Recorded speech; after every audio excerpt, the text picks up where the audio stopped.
Archaeologists of Reddit, what are some latest discoveries that the masses have no idea of? I'm an archaeologist who mostly works in the private sector. We find a lot of cool stuff. But almost everything we do is classified to some degree or another to discourage pot hunters and vandalism. This year I've found an extension of a really important late woodland, the period right before Europeans arrived in America, site. And worked on a very cool 19th century burial ground that had been partially destroyed out of negligence by a construction company. Which is a big problem we run into. Both sites were super cool. But I can't get into specifics about where they're located.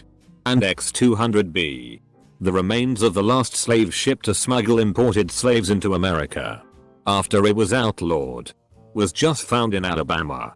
I don't know a lot about it because I'm not an underwater archaeologist. Though. Recently a ton of phenomenal finds have been excavated in Britain. Examples being a preserved Iron Age shield found in Leicestershire. I don't know if it's national news or anything, but a bunch of fossils and bones of some sort of horned dino were just found on a construction site in Highlands Ranch, Colorado. My cousin's boyfriend was one of the workers that found them.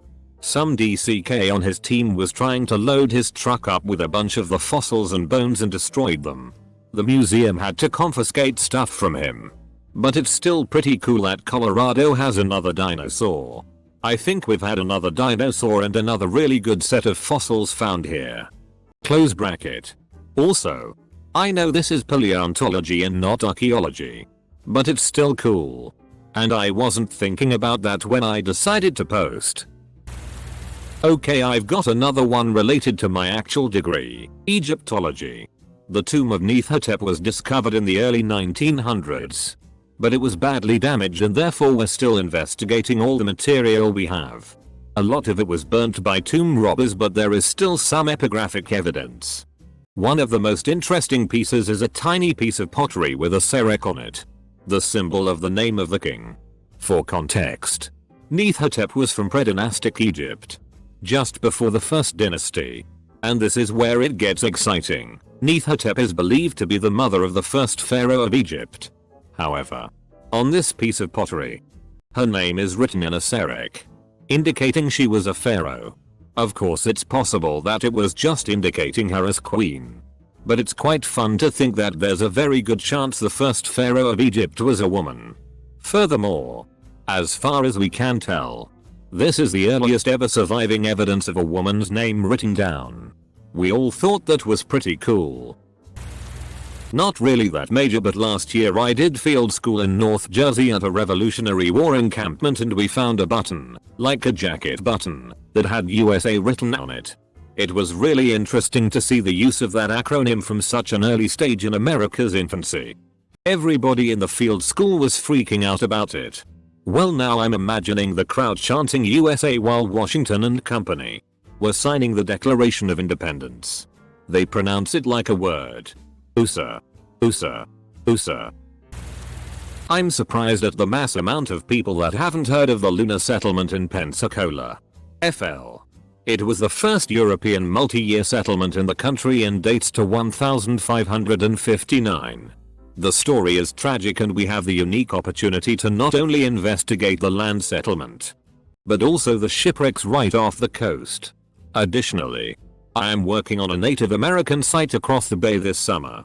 We are trying to see if natives were present during Luna's time here because it appears that the natives just peaced out when they saw his ships rolling up through the bay. Which may explain why they didn't help him and his company. Very cool history here. Highly recommend looking it up.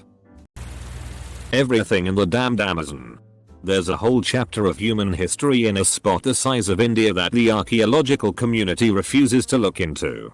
But, also, I'm not an archaeologist, so it's possible I have no idea what the hell I'm really talking about. But I sure think I do. The problem with doing archaeology in a rainforest is that the forest eats everything.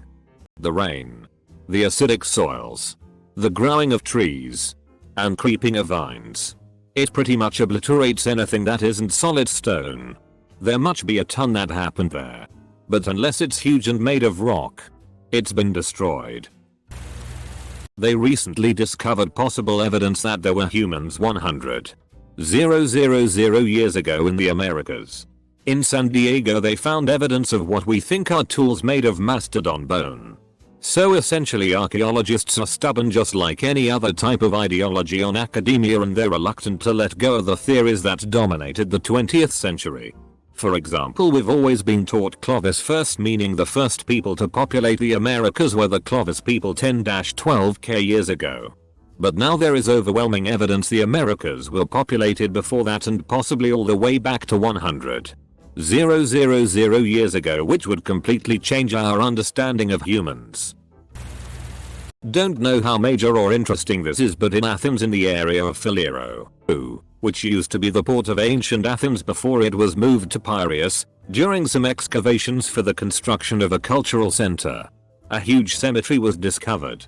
An entire year of construction was put on hold, and this is a frequent problem in Athens.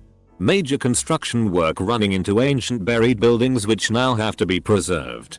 Apparently the cemetery is interesting not only because it hosts many dead babies and children, which were buried inside vessels. Infant mortality rate was very high, but also many prisoners and criminals who were executed.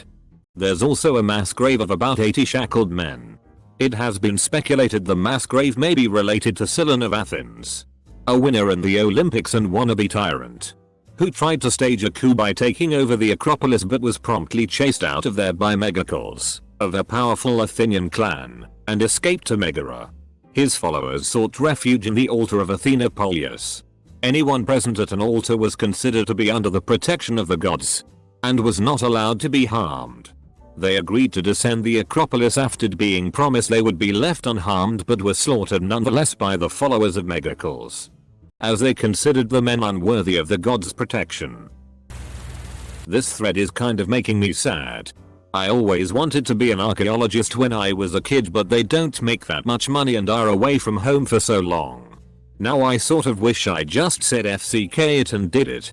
Fieldwork supervisor requires a master's degree and pays $18 to $24 an hour and isn't consistent work. A bachelor's degree gave me less opportunity but qualifications for government level anthropology in a highly competitive field. As you said, little work and little pay. The government doesn't exactly put as much money into this preservation of culture as it could. So work is academic, funded by grants, or government mandated, certain construction. That being said, I never regretting learning the importance of studying humanity across time. Göbekli Tepe. Everyone should be talking about this site. The tell includes 2 phases of use, believed to be of a social or ritual nature by site discoverer and excavator Klaus Schmidt, dating back to the 10th or 8th millennium BCE. 4. During the first phase, belonging to Theapa pottery Neolithic acute, PPNA. Circles of massive T-shaped stone pillars were erected, saw the world's oldest Nauna megaliths. 5. More than 200 pillars in Abu. LiDAR scans, laser-based survey equipment, are uncovering hidden temples and settlements across South America, indicating that pre-Columbian cultures were much more extensive than previously thought. It's just a shame that there's literally thousands of square miles of spider-filled jungle preventing anyone getting a closer look. There's more research going on here than what a lot of us are aware of. Some more recent findings have found what is strongly hypothesized as being a civilization around the size of London in the middle of the Amazon. Not archaeology but related. I worked on a television series about the Dutch 80 Years' War, a series of conflicts between 1568 and 1648 that formed our kingdom. It is Game of Thrones minus the dragons. I was amazed at the knowledge historians have about this period. Stuff like the exact locations of troops on a certain date more than 400 years ago, the exact route they took and local weather at the time, how they were received in different cities, names and oil paintings of all the important people. All this information from clever combination of information from archives, museums and private collections from all over Europe. Not very sexy but amazing science, I think. Not sure how well the wider world knows about it, but an Anglo-Saxon burial has been discovered in Southend, which has some amazing finds in it. Currently it is the only surviving example of painted Anglo-Saxon woodwork. It contains gold artifacts as well. But the woodwork is the real treasure here. At least to some. The papers briefly picked it up. But it's truly a brilliant find. And X200B.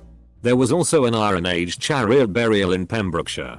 The first of its type for the area, I believe. They had been associated with the Parisi in Yorkshire.